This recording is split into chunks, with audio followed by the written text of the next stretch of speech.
आज है BS3 RS200 का रिस्टोरेशन डे 2। तो आज हम इसकी नई फेयरिंग लगाएंगे।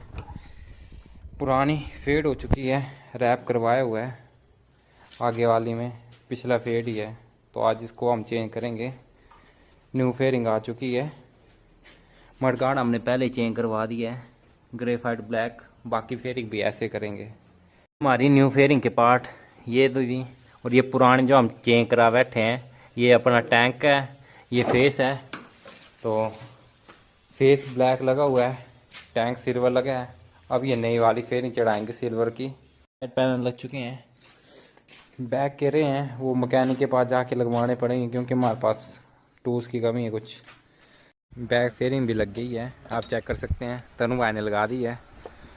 ये देखो बाइक का लुक चेक करो गाइस, भाई बहुत खुश हो रहे हैं। बासु भाई कैसा लग रहा है आपको? लुक चेक कर सकते हैं आप, कितनी प्यारी लग रही है, ब्रांड न्यू।